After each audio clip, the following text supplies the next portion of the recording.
Kisah Puteri Yatim Piatu yang Sukses. Episode 050. Maisie terus mengawasi kedua lelaki tersebut. Karena ia penasaran, akhirnya ia memanggil Bapak Kodir pengurus taman untuk mendatangi orang yang sedang di depan pintu gerbang itu.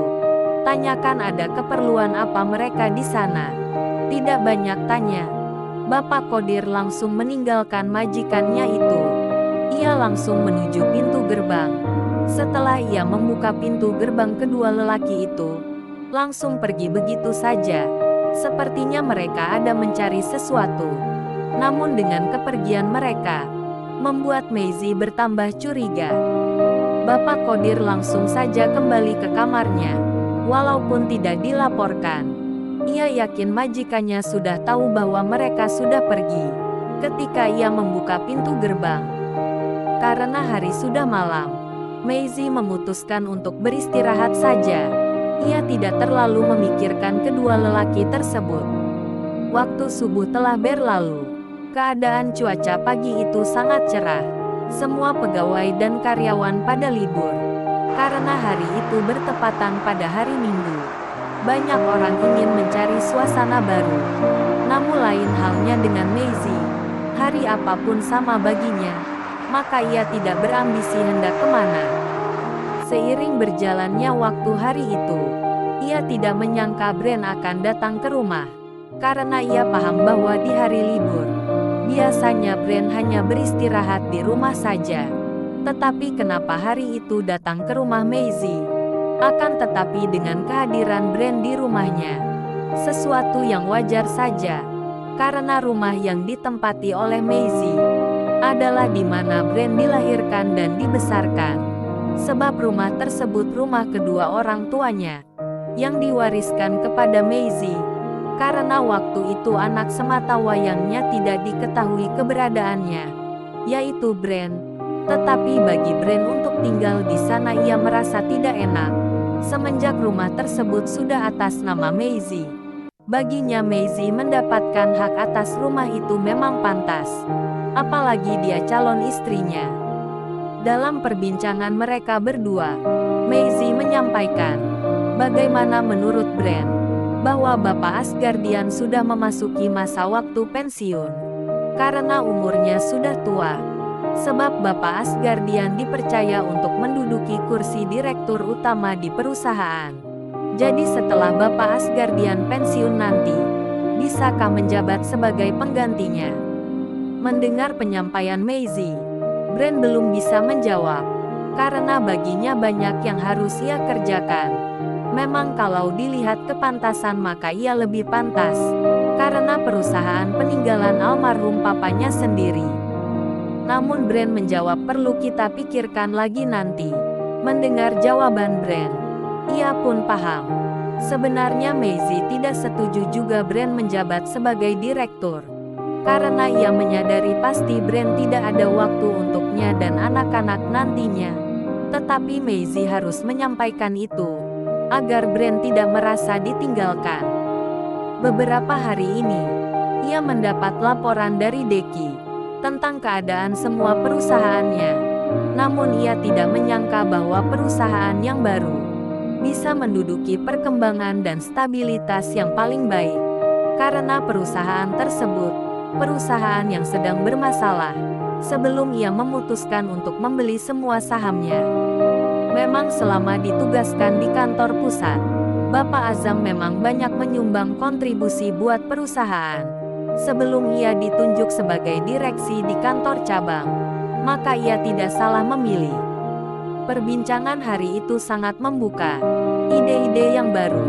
Mereka sangat sejalan segala apa yang direncanakan. Memang cocok mereka sebagai sepasang suami istri. Waktu sudah menginjak sore, mereka tidak akan kemana-mana. Tetapi Maisie tidak melarang Veronica untuk mencari suasana baru. Ia pun bilang terserah saja mau pakai apa, mobil atau motor.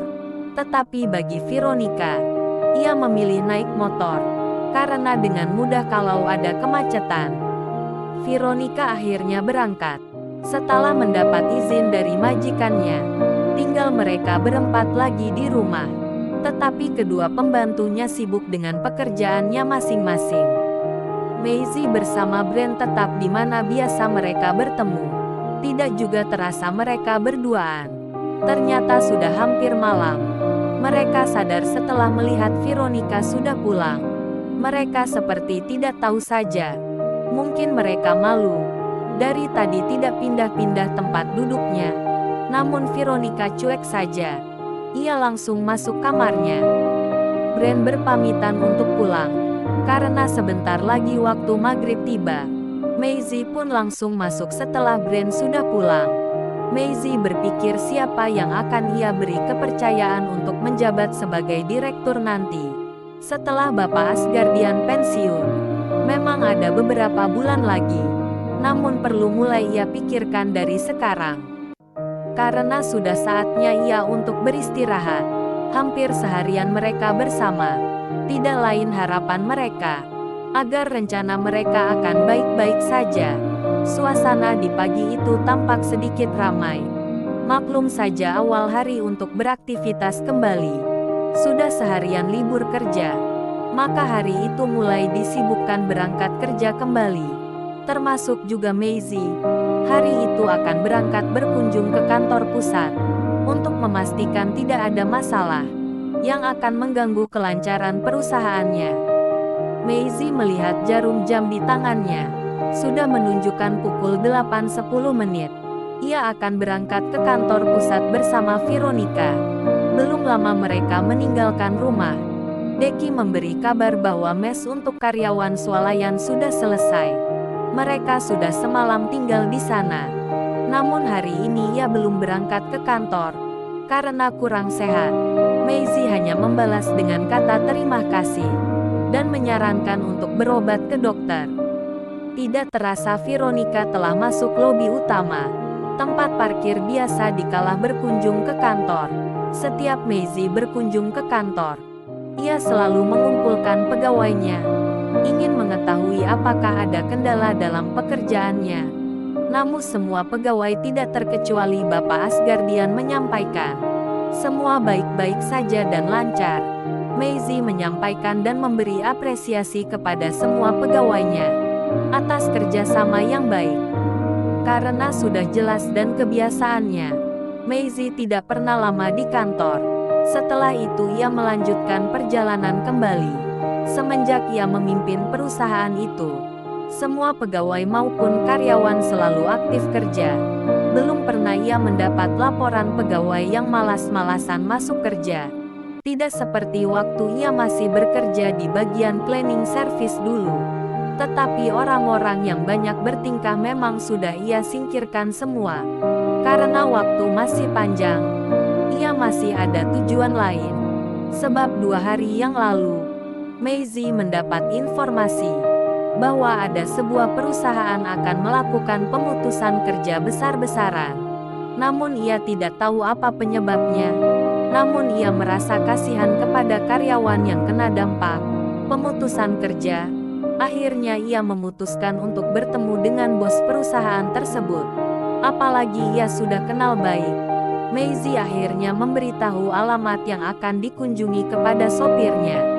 Belum sempat tiba di alamat yang dituju, HP-nya berdering tanda ada yang memanggil. Terima kasih Anda tetap setia menonton video ini.